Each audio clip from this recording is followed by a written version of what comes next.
Hello and welcome to SKV shots. నిన్న వీడియోలో మనం పిఆర్ గురించి మాట్లాడుకున్నాం.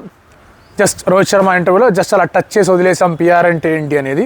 ఇవాళ will talk about the ugly effects of PR and ugly side of PR Indian cricket టీంలో.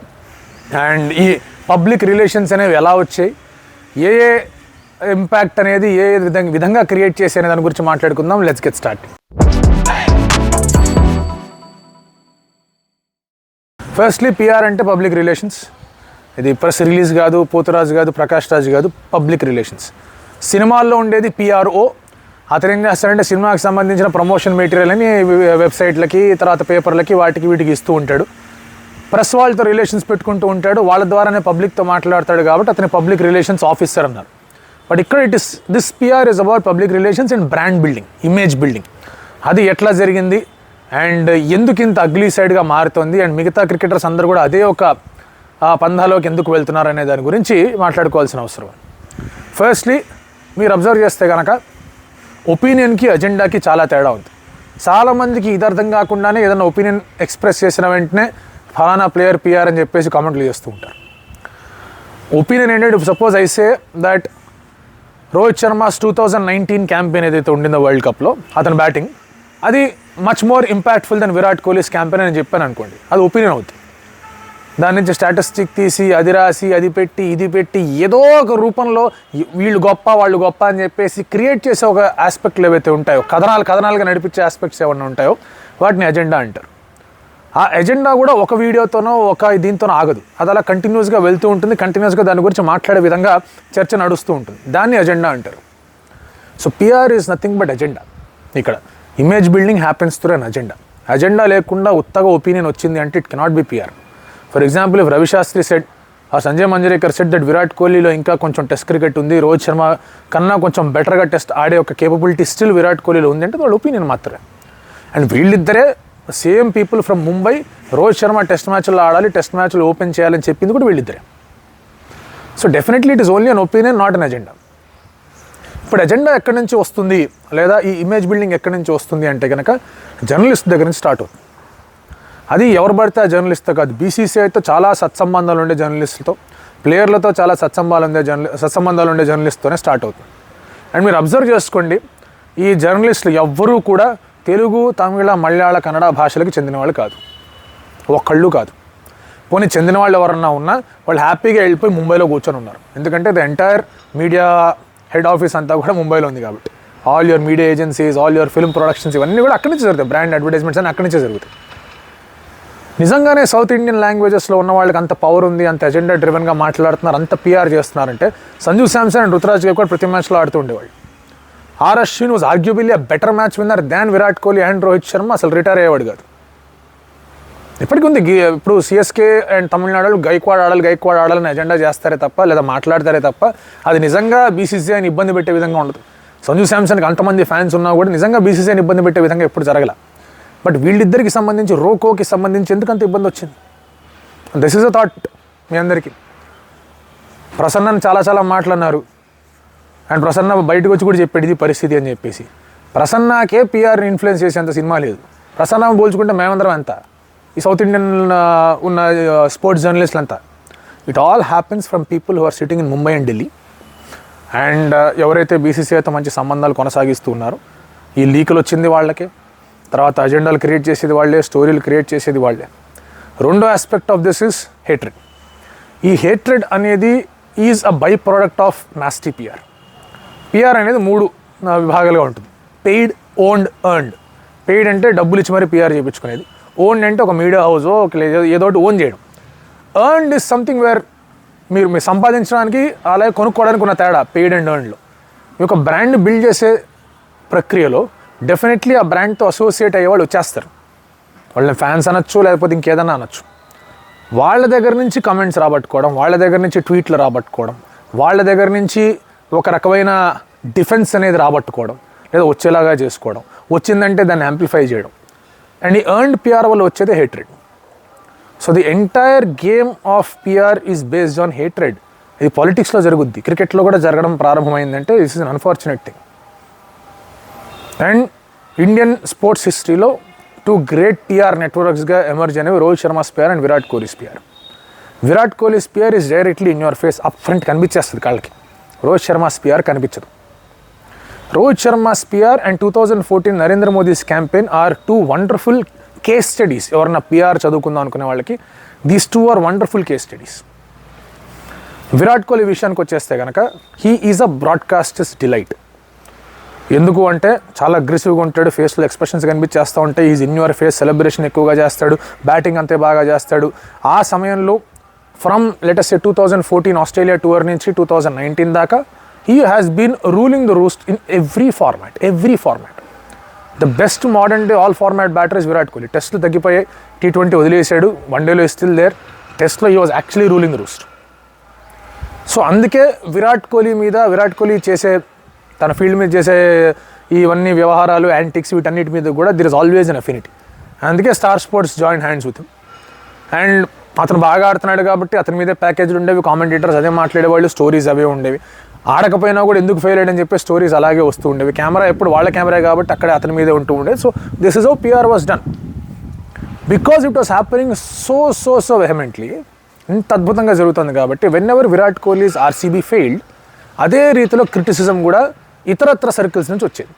Star never criticised, but other people criticise. మిగతా fan base అన్ని కూడా క్రిటిసైజ్ చేస్తూ వచ్చాయి Virat Kohli. There was always pressure on Virat Kohli's RCB to perform. And ఎప్పుడైతే మీరు ఇంత అబ్రెసివ్గా ఉంటారో, మీ ఫ్యాన్ బేస్ కూడా అంతే అబ్రెసివ్గా తయారవుతుంది. సో క్రిటిసిజం అనేది తట్టుకోవడం కష్టం. అండ్ అందుకే ఎవరన్నా కూడా విరాట్ కోహ్లీని క్రిటిసైజ్ చేస్తే నానా మాటలు వచ్చేస్తాయి ఫానటిక్స్ దగ్గర నుంచి. దాని ఎగ్జాంపుల్స్ రకరకాలుగా చూసాం. But this is all in your face. Virat Kohli sphere is directly visible. Rohit Sharma PR అని చాలా తెలివిగా జరిగింది. విరాట్ కోహ్లీని that's a short of a king అని ఎవరో అంటే కింగ్ కోహ్లీ అనే పేరుని అటాచ్ చేశారు. And he's the next Sachin Tendulkar అని చెప్పేసి మాట్లాడడం మొదలుపెట్టారు.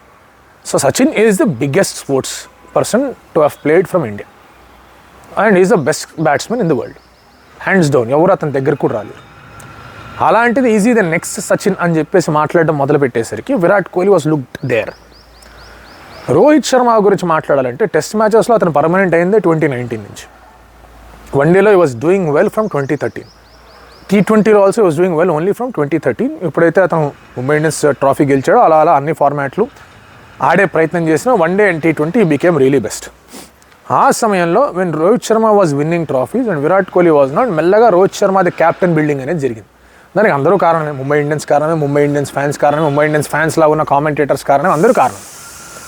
2019 దగ్గరకు వచ్చేసరికి when Rohit Sharma had a fantastic campaign world కప్లో and India lost that world cup, Virat కోహ్లీకి ఒక పేరు అందించారు. That came from Rohit Sharma's PR circles. ఇది కాదు వేరే ఎవరో ఫ్యాన్స్ పెట్టినది అమాయకత్వం అవుతుంది. అండ్ అక్కడి నుంచి క్యాప్టెన్సీ మారాలి, Rohit Sharma is a better captain అని రావడం. అండ్ విరాట్ కోహ్లీని సచిన్తో కంపేర్ చేస్తే రోహిత్ శర్మను విరాట్ కోహ్లీతో కంపేర్ చేయడం మొదలుపెట్టారు. సో దాంతో ఏమైంది అంటే when you're talking about Virat Kohli, ఇన్సెపరబుల్గా రోహిత్ శర్మని జోడించారు. That is what Sanjay Manjrekar said. Rohit శర్మను మనం టెస్ట్ ఫార్మాట్లో విరాట్ కోహ్లీతో జోడిస్తాం, I don't think that is the reason అన్నాడు. అదే సంజయ్ మంజరేకర్ రోహిత్ శర్మ చాలా బాగా ఆడుతున్నాడు అని చెప్పిన మాట అది. సో అందుకే పాస్ట్ మర్చిపోతారు చాలా ఈజీగా. ప్రజెంట్ పట్టుకొని సంజయ్ మంజరేకర్ని రవిశాస్త్రి అని అంటూ ఉంటారు. వాళ్ళ దగ్గర ఎందుకు, మన దగ్గరే జరిగింది. లాస్ట్ టైం వరల్డ్ కప్లో వెన్ విరాట్ కోహ్లీ సింగిల్స్ తీసుకోకుండా సెంచరీ కోసం ఆడినప్పుడు చాలా రాంగ్ ప్రెసిడెంట్ సెట్ చేస్తున్నాడు, ఇది ఏమాత్రం కరెక్ట్ కాదు టీమ్ స్పోర్ట్ అని చెప్పినప్పుడు చాలామంది విరాట్ కోహ్లీ ఫ్యాన్స్ అంత ఎట్లా మొదలుపెట్టారు, రోహిత్ శర్మ ఫ్యాన్స్ అందరూ కలిసి కరెక్టే అని మాట్లాడారు. నా when I said Rohit Sharma as captain tactics fail అయిపోతూ ఉన్నాయంటే వాళ్ళందరూ నన్ను విరాట్ కోహ్లీ పిఆర్ అంటారు. సో నేను చెప్పడం వల్ల నిజంగానే అక్కడ మారిపోతున్నాయి అంటే కనుక భయ్యా అసలు యూట్యూబ్ ఎందుకు చేస్తాను నేను, ఫస్ట్ పాయింట్. అండ్ ఇక్కడ ఎందుకు ఉంటాను. Same case with every other person who's talking about sports on YouTube. అది కృష్ణమాచారి శ్రీకాంత్ ఛానల్ కావచ్చు, పీడాక్ ఛానల్ కావచ్చు, తర్వాత మీకు క్రిక్ బజ్లో ఉన్న ప్రతి ఒక్కళ్ళు కావచ్చు, క్రిక్ ఇన్ఫోన్ వాళ్ళు ప్రతి ఒక్కళ్ళు కావచ్చు, మన భాషలో ఉన్న మా 3-4 కావచ్చు. Nobody has that right to influence or to speak about PR. ఇందాకన్నట్టుగానే సౌత్ ఇండియన్ భాషలో ఎవరు కూడా అంత ఇన్ఫ్లుయెన్స్ చేయలేని పరిస్థితిలో ఉన్నారు. సో 2019లో when they started associating them both, అక్కడ అగ్లీ పిఆర్ వార్ స్టార్ట్ అయింది. ఎంత లెవెల్కి వెళ్ళిందంటే పర్సనల్గా కూడా ఒకళ్ళనొకళ్ళు దూషించుకునే లెవెల్లోకి వెళ్ళిపోయింది. వాళ్ళ ఫ్యాన్స్ వీళ్ళని అనడం, వీళ్ళ ఫ్యాన్స్ వాళ్ళని అనడం. అండ్ ఇందాకన్నట్టుగానే విరాట్ కోహ్లీ ఫ్యాన్స్ ఎవరైతే ఉన్నారో they cannot take criticism and హార్ష్గా వెనక్కి ఇచ్చడం మొదలు పెడుతూ ఉంటారు. That rubbed off on their Rohit Sharma's PR batch also. ఎందుకంటే దే స్టార్టెడ్ విత్ సేయింగ్ ఫెయిల్యూర్స్తోనే మొదలుపెట్టారు రోహిత్ శర్మ బ్రాండ్, వీళ్ళు ఇవ్వడం మొదలుపెట్టారు. అండ్ దాంతో వీళ్ళిద్దరి మధ్య గొడవల దాకా కూడా వెళ్ళాయని చెప్పేసి కథనాలు బయటకు వచ్చాయి. ఆర్ శ్రీధర్ అతని బుక్లో చాలా క్లియర్గా రాశాడు, and this was going around, Ravi Shastri వాళ్ళిద్దరిని పిలిచి ఇట్లా ఉంటే కుదరదు అని చెప్పాడు. అండ్ వీళ్ళిద్దరిని మెచ్చుకోవాలి రో అండ్ కోని, దట్ వాళ్ళ వెనకాల ఏం జరుగుతున్నా, పిఆర్లు గిఆర్లు ఏం జరుగుతున్నా వాళ్ళు ఎప్పుడు కూడా అది ఫీల్డ్ మీదకి తీసుకొని రాలి. ఫీల్డ్ మీద ఇద్దరు కలిసికట్టుగానే ఆడారు, కలిసికట్టుగానే గెలిచారు. అది one day world cup campaign was excellent, కుదరలేదు గెలవడం. T20 world cup campaign was excellent, కుదిరింది గెలవడం. ఎక్కడ కూడా వాళ్ళిద్దరి మధ్య యానిమాసిటీలు రాలా. దెర్ వర్ డేస్ ఇండియన్ క్రికెట్లో దెర్ వాజ్ యానిమాసిటీ, కొంచెం అటు ఇటుగా క్యాంపులుగా విడిపోవడం అంతా కూడా జరిగింది. ఇక్కడ కూడా జరిగే విధంగా వచ్చిందని కథనాలు వచ్చాయి, but still they ensure that it is all intact. అది చాలా ఇంపార్టెంట్. అండ్ ఆ తర్వాత the next 2021 Rohit Sharma captaincy వచ్చిన సాగా అంతా కూడా it's all a driven agenda. Virat Kohli the moment ఈసాడు నాకు T20 క్యాప్టెన్సీ వద్దు అని, దానికి కారణం రెండు ఉన్నాయి. ఒకటి, గెలిచాడంటే కనుక T20 క్యాప్టెన్సీ గెలిచేసి వదిలేసాడని చెప్పేసి ఒక హై పెడెస్టల్ ఉండేది. ఓడిపోయాడంటే ఏమీ గెలవలేదు ఏంట్రా ఆయన అని చెప్పేసి క్వశ్చన్లు వచ్చాయి. So he wanted to play safe and he wanted to focus on cricket. అతను బ్యాటింగ్ మీద ఫోకస్ చేద్దాం అనుకున్నాడు. ఎప్పుడైతే T20 వదిలేసాడు అన్నాడో అప్పుడు వన్డే కూడా వదిలేయాలి బాస్, ఈ రెండు కుదరవని చెప్పి వన్డే క్యాప్టెన్సీ రోహిత్ శర్మకి అందించాడు. అది విరాట్కి నచ్చల. అండ్ సౌత్ ఆఫ్రికాలో సిరీస్ గెలుద్దాం అనుకున్నాడు డెస్పరేట్గా. అది గెలవకపోయేసరికి ఆ లాస్ట్ టెస్ట్ మ్యాచ్లో స్టంప్ మైక్తో మాట్లాడేసరికి BCCI ఇట్లా కుదరదనేసరికి క్యాప్టెన్సీ కూడా వదిలేసాడు. Had Ajinkya Rahane been in form, Rahane test captaincy వచ్చేది, రోహిత్ శర్మకు వచ్చేది కాదు. రహానే ఫామ్లో లేడు, టీంలో కూడా లేడు కాబట్టి రోహిత్ శర్మ క్యాప్టెన్సీ అందించారు. Rohit Sharma earned one day captaincy, T20 captaincy maybe, but test match captaincy విషయానికి వచ్చేసరికి మాత్రం he was a tad bit lucky. And at the same time 2019-2021 season he played really well. అందుకే sure shot that Rohit Sharma was becoming the captain. అండ్ ఆ తర్వాత మళ్ళీ పెద్దగా గొడవలు రాలి. ఇప్పుడు మళ్ళీ గొడవలు రావడం మొదలుపెట్టే, because both of them are not in form. And ఈ ఎజెండా, ఈ పిఆర్ డ్రివెన్ థింగ్స్లో కొన్ని స్టాటిస్టిక్స్ బయటపడతాయి. 5 ఇయర్స్గా రోహిత్ శర్మ ఇలా ఆడాడంటారు, మరి 8 ఇయర్స్గా విరాట్ కోహ్లీ అలా ఆడాడని వాళ్ళు అంటారు. తర్వాత విరాట్ కోహ్లీ యావరేజ్ ఇంకేదో ఫలానా ప్లేయర్ టైలెండర్ యావరేజ్ ఒకటే అంటారు. విరాట్ కోహ్లీ యావరేజ్ ఇంతన్నా ఉంది, రోహిత్ శర్మ యావరేజ్ ఇంతకన్నా దారుణంగా ఉంది చూడండి అంటారు. So this is how statistics are also అటు ఇటు తిప్పేస్తారు. అండ్ ఎవరైతే మాట్లాడదాం అనుకుంటున్నారో కోహ్లీ గురించి మాట్లాడితే కంప్లీట్గా రోహిత్ శర్మ గురించి ఇంక్లూడ్ చేయాలని అంటారు. రోహిత్ శర్మ గురించి మాట్లాడితే కోహ్లీని ఇంక్లూడ్ చేయాలని అంటారు. వాళ్ళిద్దరు పెళ్లి చేసుకోవాలా, వాళ్ళిద్దరిని జంట పక్షుల్లో చూడడానికి. సో ఇండివిజువల్ కూడా స్టేట్మెంట్స్ ఇవ్వచ్చు. But it became so ugly that ఇవన్నీ కుదిరిపోయాయి. అండ్ హేట్రెడ్ అనేది చెప్పాను, it spreads like wild fire. Simple example, ఒక రూమ్కి ఒక గంప మామిడి పళ్ళు తీసుకొని వచ్చాడు, ఒకడు మురికి సాక్స్ వేసుకొని వచ్చాడు. ఏ వాసన చాలా తొందరగా పాకుద్ది, మురికి సాక్స్ వేసుకున్నవాడు ఇదే వాసన తొందరగా పాకుద్ది. అదే జరిగింది. Hatred spreads like wild fire. ఇంత దారుణాలు జరిగిపోతూ ఉంటాయి. అండ్ ఆ హేట్రెడ్కి బలైన వాళ్ళు హార్దిక్ పాండ్యా కూడా ఉన్నాడు. Last time Mumbai Indians campaign was a complete mismanagement by Mumbai Indians. And also Rohit Sharma spear allowed these things to happen. Hardik Pandya ఒక పేరు ఇచ్చారు. ఇప్పుడు చాలామంది ఏం క్యాంపెయిన్ రన్ చేస్తున్నారు, show some respect is world cup winning captain. మరి ఇదే బ్యాచ్ ధోనీని ఏమన్నారు? మరి ధోని 2 వరల్డ్ కప్లు గెలిచాడా? ఏమన్నారు ధోనీని? So there is hypocrisy, there is hatred, there is agenda. ఈ 3 ఉంటే దెర్ ఇస్ పిఆర్. అండ్ దానికి మసలు కావాలి, మనీ కావాలి. ఈ వీడియో చేసినంత మాత్రాన వెళ్ళిపోతుంది అనుకుంటే కుదరదు. దాన్ని ట్వీట్లు చేయించాలి, దానికి ఫేక్ అకౌంట్లు కావాలి, బాట్లు కావాలి. తర్వాత ఆ వీడియోని పదే ప్లే చేయగలిగే ఫైనాన్షియల్ మసలు కావాలి. అండ్ అన్ని విధాలుగా సరిపడబోయే టైమింగ్ కావాలి. దాని మీద కథనాలు రాసే జర్నలిస్టులు కావాలి. ఆ జర్నలిస్ట్ రాసిన కథనాల మీద మాట్లాడే వాళ్ళు కావాలి. అవన్నీ కూడా ఇంగ్లీష్, హిందీలో జరగాలి. ఇంత ఉంటుంది పిఆర్ జరగాలంటే. మీరు కూర్చొని ఒక ట్వీట్ చేసినంత మాత్రానో, లేదా మీ ఫ్రెండ్ ఇంకేదో ట్వీట్ చేసినంత మాత్రానో, నేను మాట్లాడినంత మాత్రానో, ఇంకెవరో మాట్లాడినంత మాత్రానో అది పిఆర్ అవ్వదు. పిఆర్కి ఒక పెద్ద మెకానిజమే ఉంటుంది. ఒక పెద్ద కంపెనీ కూర్చొని ఉంటుంది అక్కడ. ఆ కంపెనీ వీళ్ళనొక్కళ్ళని హ్యాండిల్ చేయదు. ఆ కంపెనీతో ఉన్న అసోసియేషన్స్లో కానివ్వండి, లేదంటే కనుక మిగతా ఇతరత్ర సెలబ్రిటీ మేనేజర్లు కానీ వాళ్ళందరితో కూడా వీళ్ళకి బిజినెస్ రిలేషన్స్ ఉంటాయి. వాళ్ళందరికీ డబ్బులు ఇస్తారు. అఫ్కోర్స్ టీం గెలిచినప్పుడు, వరల్డ్ కప్ గెలిచినప్పుడు మాట్లాడడం, వాళ్ళ రీచ్ గురించి కూడా వస్తారు, అది వేరే విషయం. ఇప్పుడు వీటన్నిటి వల్ల ఏమవుతుందంటే, because this is happening, media అవుట్లెట్లు అంతా కూడా దీన్ని క్యాష్ చేసుకుందాం అనుకుంటారు, which is business. I have no problems with that. వాళ్ళ గురించి మాట్లాడితే మాకు వ్యూస్ వస్తాయి, మాకు రెవెన్యూ వస్తుందంటే చేసుకుంటారు. అలాగే సెలబ్రిటీస్ కూడా మ్యాచ్ గెలిచింది దాని గురించి మాట్లాడదామంటే రెవెన్యూ వస్తుందని చేసుకుంటారు. బట్ కొన్ని ట్వీట్లో తెలిసిపోతుంది that this is an agenda, this is planted అని. అవి జరిగాయి. అవి లాస్ట్ 2 రోజులుగానే జరిగాయి. అండ్ ముందు కూడా జరుగుతూ వచ్చే, that's a different story. So social media is becoming a big problem. And ఇందాక అన్నట్టుగా మీరు చూస్తూ ఉంటే కనుక పిఆర్ అంతా కూడా యూట్యూబ్లో జరగదు. It happens on Twitter and then it happens on Insta. Hatred కూడా యూట్యూబ్లో కనిపిస్తుంది. It happens on Twitter and happens on Insta. క్లియర్గా అబ్జర్వ్ చేయండి. ఎందుకంటే యూట్యూబ్లో మీరు పర్సనల్గా ఏమీ అనలేరు. ట్విట్టర్లో పర్సనల్గా అనొచ్చు, ఇన్స్టాగ్రామ్లో పర్సనల్గా అనొచ్చు. That is where Virat Kohli fans cross line, that is where Rohit Sharma fans cross line. Virat Kohli fans కొంచెం ఎక్స్ట్రా క్రాస్ చేశారు శుభ్మన్ గిల్ విషయంలో. రోహిత్ శర్మ ఫ్యాన్స్ అంత ఎక్స్ట్రా క్రాస్ చేయకపోయినా అదే లెవెల్ ఆఫ్ హేట్రెడ్ అని చూపించారు. సో ఇవన్నీ ఇట్స్ అ బ్యాడ్ థింగ్. ఇప్పుడు కూడా రుతురాజ్ గైక్వాడ్కి సంబంధించి, శుభ్మన్ గిల్కి సంబంధించి, కేఎల్ రాహుల్కి సంబంధించి there are still certain things which are happening. Unfortunately ఇంత లెవెల్లో జరగలేదు because all of them have not perform to this extent.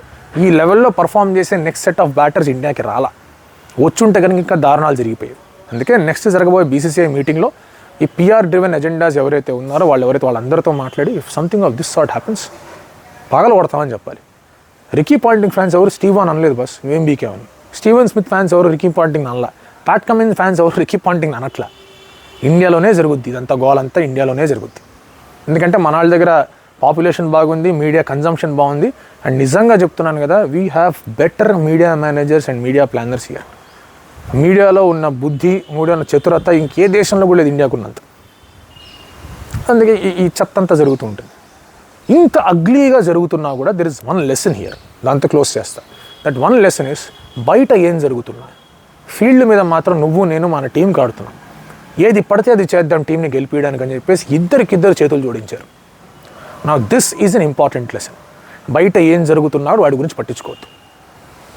And ఇలాగే మనం టీంకి కాంట్రిబ్యూట్ చేయాలనేది ఇంపార్టెంట్ లెసన్. ఇంకొకటి Allan Border, Sachin Tendulkar, MS Dhoni అందరు చెప్పింది ఒకటే, take care of your cricket, rest of them will take care of themselves. So let's hope ఇది ఇక్కడతో ఆగుద్దని. అండ్ అర్థమైంది అనుకుంటా ఈ పిఆర్ లెక్చర్ అనేది.